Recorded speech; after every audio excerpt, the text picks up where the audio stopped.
السلام عليكم، صباح الفل واهلا بيكم معانا في حلقه جديده من اوت دورز بالعربي. الحلقه المره دي شيقه جدا. هنتكلم عن بندقيه الناس هنا او الناس عامه في العالم كله عندهم كونتروفيرسي رهيب عليها. عندهم عايزين يعرفوا ايه البندقيه دي، ليه المسموح ان انت تستخدمها هنا في امريكا وممنوعه في اي حته تانية في العالم. ليه البندقيه دي جامده كده، وازاي هي عامله زي الميكانو او الليجو. هنا بيسموها بيج بويز تويز. البندقيه دي اتصنعت سنه 1950، اسمها AR بلاتفورم او الAR 15. دي اكتر واحده مشهوره فيهم. الAR يعني ارملايت، مش يعني اسولت رايفل. اللي بيقول اسولت رايفل الكلام ده مش صحيح، هي اسمها ارملايت، اتصنعت سنه 1950. الارملايت دي اتصنعت اصلا للقوات المسلحه والجيش الامريكي وسنه 1959 شركه كولت اديتها الشكل بتاع الام 4 او الام 16 اللي هو الشكل ده. دي الحقيقه مش ام 4، هي دي شكل الام 4 بس دي موسبرج 715 عيار 22.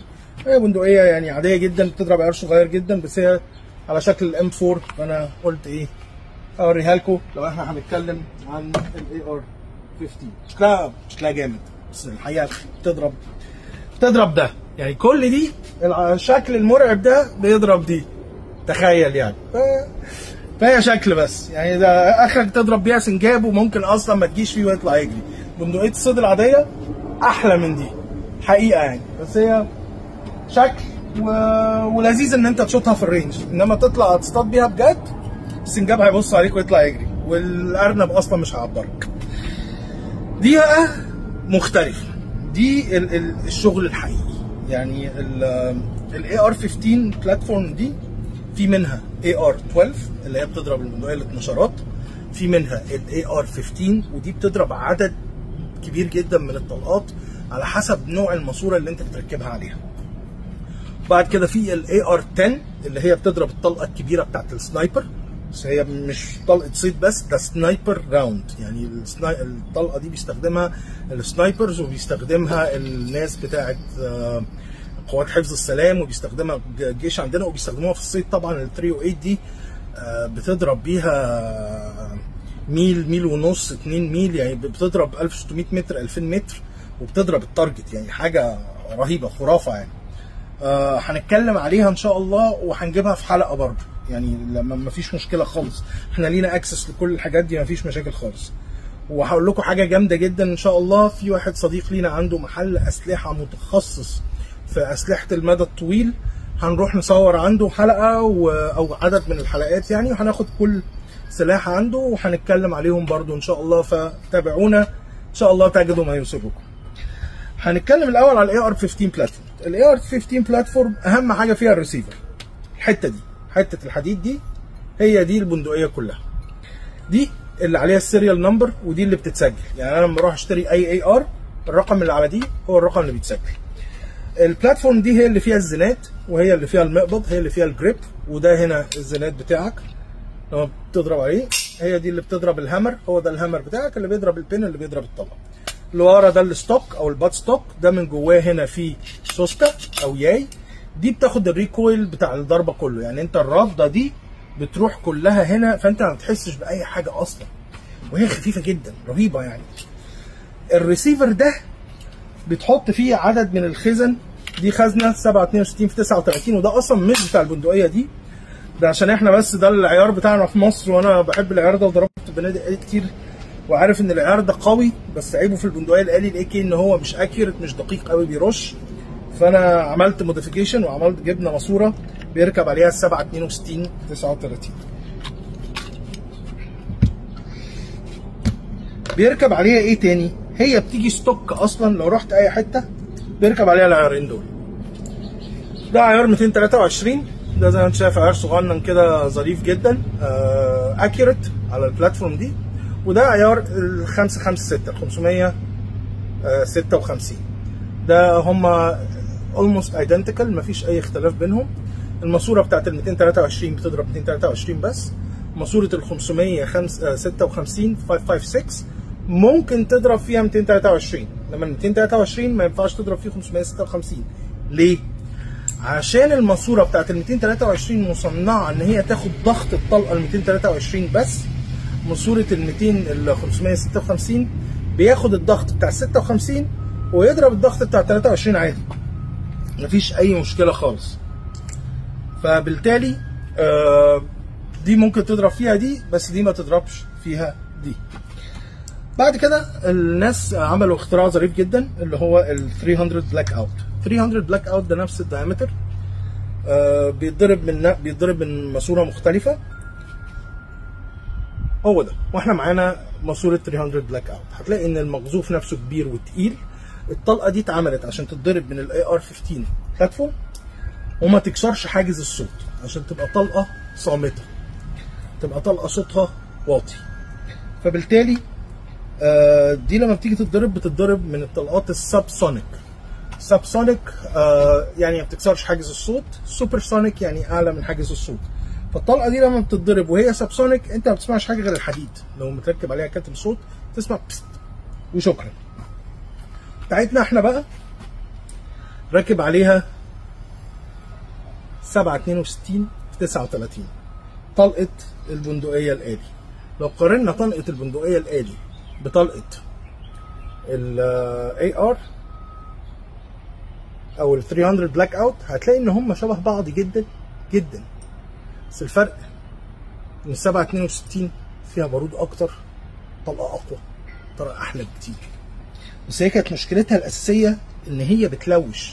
يعني البندقيه الآلي الاي كي مش اكيوريت قوي، حتى لو انت قوي جدا وبتعرف تستخدمه كويس مش بتحط الطلقه في الطلقه على المدى. في الاي ار بلاتفورم مور اكيوريت. فانت لما تستخدم 762 39 على اي ار بلاتفورم انت بقى معاك بندقيه جامده جدا جدا، بندقيه رائعه، وان انت تضرب بيها ممتع جدا، وشلت منها الريكويل. هنحط البندقيه مع بعض ونبتدي نتكلم على اجزاء البندقيه دي. احنا هنتكلم كلام عام هنعرفكم عليها، مش هندخل في تفاصيل جامده، بس من باب التعريف بيها. احنا طبعا اتكلمنا على اللور، هنتكلم على الابر بتاعنا. الابر عباره عن الماسوره عباره عن الماسوره وعن الابر ريسيفر اللي هو بيركب عليها اصلا عشان ياخد الطلقه ويضرب الطلقه ويبقى جواه البين. دي التشارجنج هاندل، دي اللي بتسحب الطلقه، والتشارجنج هاندل ليها زرار توقيف زي هنا. دي الغرفه اللي بتدخل فيها الراوند، التشارجنج هاندل ترجع مكانها. هي في الغرفه كده البندقيه اتعمرت، تشتغل بيها او تضرب بيها بقى زي ما انت عايز. هي بتنقسم، ده اكستنشن اسمه المازل بريك، ده بيتشال، الجزء ده بيتشال، ممكن يركب مكانه كاتب صوت، ممكن يركب مكانه مازل بريك مختلف. دي الماسوره بتاعتنا، الماسوره اللي جوه مش اللي بره، الماسوره بتاعتنا جوه. ودي غرفه، وده مش غرفه الغاز، اللي هو الماسوره الارفع اللي بترجع الغاز لورا عشان تحرك البروجكتايل بتاعنا اللي هي الجاز تشامبر. وده الهاند جارد. الجاردز دي بتيجي باشكال كتير جدا، ممكن تجيب جارد صغير، جارد كبير، زي ما انت عايز. جارد كفر بيركب عليها. انا بحب الجارد ده عشان عليه ام لوك. الام لوك هنا انت بتركب عليه الاكسسوارز كتير جدا، ممكن تركب عليه جرين لايت، ممكن تركب عليه الاكستنشن بتاع النايت فيجن بتاعك، ممكن تركب عليه فلاش لايت، يعني بيركب عليه اكسسوارز كتير جدا. ممكن تركب عليه بايبود اللي هو اللي بيتفتح، تركب عليه ترايبود زي ما انت عايز. بعد كده عليه بيكتيني ريل. الريل ده ماسك من الاول للاخر، في مواسير دي متكسره فيها، يعني جزء وجزء وجزء. انا بحب الريل بتاعي يبقى على الاخر عشان هركب اي اكسسوارز انا عايزها.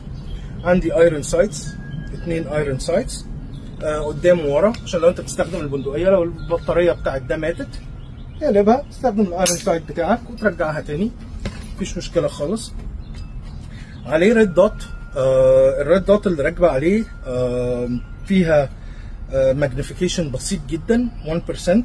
فانت لو عايز تضرب حاجه اطول عليها ماجنيفاير. انا ده ماجنيفاير او بيقرب زي التلسكوب، مسافه بعيده مسافه قريبه بتتحكم فيه من هنا.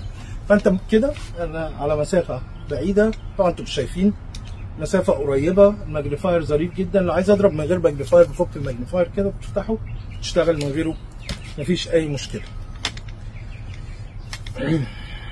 انا مش عايزين ندخل في ديتيلز قوي بقى بتتحرك ازاي، بس هي اوفرول رهيبه. ممكن تغير السكوب ده وتركب نايت فيجن عليها، ممكن تغير الباد ستوب، ممكن تغير اي حاجه انت عايزها في البندقيه دي زي الميكانو بالظبط. طيب دلوقتي دي بتضرب 762 39. احنا عايزين نطلع نصطاد بالليل مثلا، انا قاعدين في الستاند مش عايزين نعمل دوشه، فعايزين نصطاد مثلا 15 خنزير في ليله واحده او 10 خنازير في ليله واحده. لو جالك اول واحد وضربته بعد ساعه ممكن يظهر واحد تاني. طب نعمل ايه؟ نغير الطلقه بتاعتنا ونستخدم ال 300 بلاك اوت. طيب هنشيل طلقه 762 في 39، نشيل الماسوره بتاعتنا كده ونطلعها بكل اللي عليها. هي الميزه في البدايه دي ان انت لما بتغير كل حاجه ممكن تبقى حته واحده ابر اسامبلي. وهناخد الاسامبلي بتاع 300 بلاك اوت البولت اكشن، ده مش سيمي اوتوماتيك، ده بولت اكشن. حطه عليها. تقول لي ايه ده يركب على طول كده؟ اقول لك هو المفروض يركب على طول كده، مفيش اي مشاكل خالص. ادي الامامي ركب، دخل ده ورا. دي ملفوفه نعدلها عشان تركب في مكانها. هي كل حاجه وليها طريقه تركيب، وهما بيعملوها على اساس ان هي ما تركبش بطريقه غلط.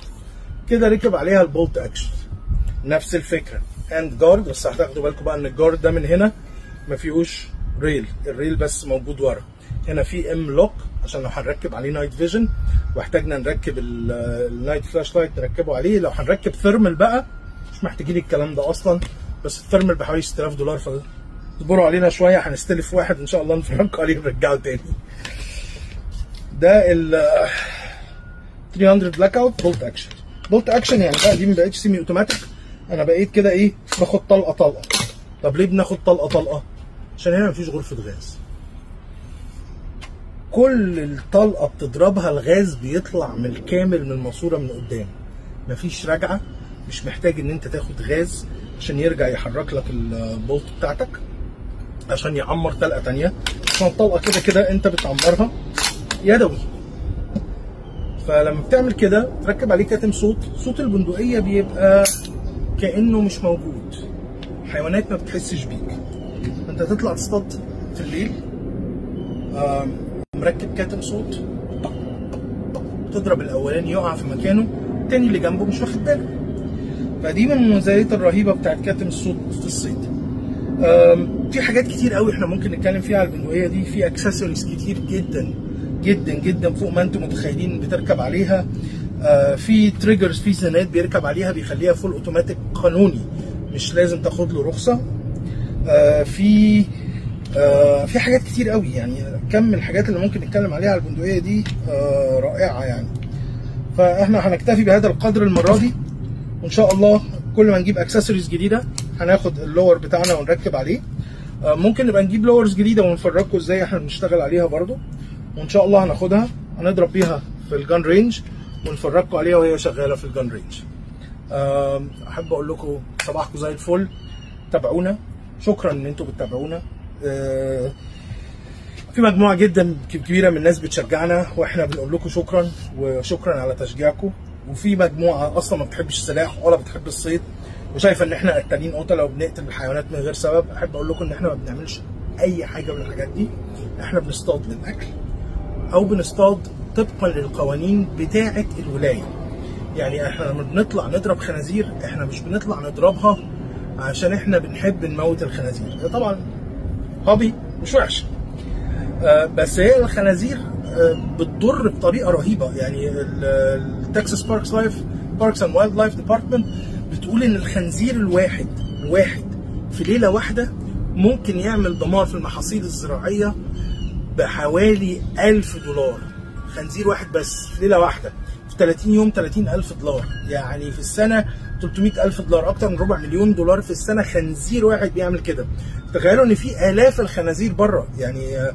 فاحنا هم بيأمرونا بيقولوا لنا واحنا بنصطاد، واحنا طالعين نصطاد غزال، طالعين نصطاد اي حاجه، لو شفت خنزير اقتله. نفس الفكره مع الانفيسيف سبيشيز اللي هي السبيشيز اللي مش موجوده هنا زي سمك البلطي. يعني تخيلوا بيقول لك لو اصطادت سمكه بلطي ايا كان حجمها ما ترميهاش في المايه تاني، موتها. طبعا احنا ما بنموتهاش، احنا بنرميها في القلايه. بس دي حقيقه. فيا جماعه صدقوني احنا بنتبع القوانين، بنعمل الحاجات صح، بنحاول ان احنا نساعد على الكونزرفيشن. من غير الصيادين كانت الحيوانات كلها هنا انقرضت، وهنتكلم ده في حلقه لوحدها، لان دي قصه حقيقيه، وخصوصا مع حيوانات زي الالك والدير. الامريكان لما جم هنا او المهاجرين لما جم هنا من زمان، جم لارض خصبه جدا، ارض جميله جدا. هي امريكا كلها ما عدتش ال 350 سنه يعني. فجم قتلوا عدد رهيب جدا من الحيوانات، لدرجه ان في حيوانات جت تنقرض. وبعدين جه ثيودور روزفلت رئيس الجمهوريه الامريكي، ده كان بيحب يصطاد، وابتدى الكونزرفيشن، ابتدى ان هو يحافظ على الحيوانات، ابتدى ان هم يعمل قوانين للحيوانات. فحيوان الالك مثلا ده كان فاضل منه 40,000 حيوان بس في امريكا كلها. بعد الكونزرفيشن، بعد جهود الصيادين، بعد الخروج، بعد الفلوس اللي بتدفع في الصيد، تقليم الصيد، قوانين الصيد، بقى في اكتر من 1,100,000 حيوان في 50 سنه. فالمجهود اللي بيتعمل من الصيادين هنا للحفاظ على البيئه مجهود يحترم، ومجهود مدروس، ومجهود الدوله بتستثمر فيه. وفي قوانين صعبه جدا للصيد. يعني هو مش موضوع ان انت طالع قاعد ايه ده ضربت، لا، انت لو ضربت غزاله غلط او بره السيزون بتاعها بيتحكم عليك. وعلى فكره بقى، الجيم ووردن اللي هو الضابط بتاع الصيد، ده الضابط الوحيد اللي معاه اعلى صلاحيات في امريكا كلها. ده الضابط الوحيد اللي من حقه يفتش عربيتك من غير امر قضائي، يفتش بيتك من غير امر قضائي، يفتشك انت شخصيا من غير امر قضائي، لان هو بيدور على الجيم. اي ضابط تاني ما يقدرش، ايا كان ستيت تروبر، فيدرال ايجنت، بص تخين هنا ما يقدرش الا بامر قضائي. الجيم ووردن يقدر. فيا جماعه يعني توسموا فينا خير، وتاكدوا ان احنا بنعمل الحاجه الصح، وبننبسط برضو، وبنفرجكم على الحاجات اللي احنا بنعملها، وبنحاول نبسطكم على قد ما نقدر. وطبعا لو في اي اسئله احنا تحت امركم، ولو في اي بندقيه معينه انتوا عايزين تتفرجوا عليها. احنا لسه ما اتكلمناش طبعا عن المسدسات ولا الهاند جانز خالص، دي هتبقى حلقات مختلفه تماما، لان انا مش عايز اعمل مسدس هنا. المسدس هنا ظريف جدا، بس هطلع المسدس افرجكم عليه واحطه تاني. مسدس في الرينج، نطلع مسدس نضرب بيه ونحطه ونفرجكم على حلقه كامله. فلو في حاجه يعني انتوا عايزين تتفرجوا عليها قولوا لنا، وان شاء الله نجيبها ونجهزها لكم ونفرجكم عليها بامر الله. يلا، صباحكم زي الفل، وشكرا لمتابعتكم. ما تنسوش تعملوا لايك وفولو لليوتيوب شانل بتاعتنا. صباح الفل.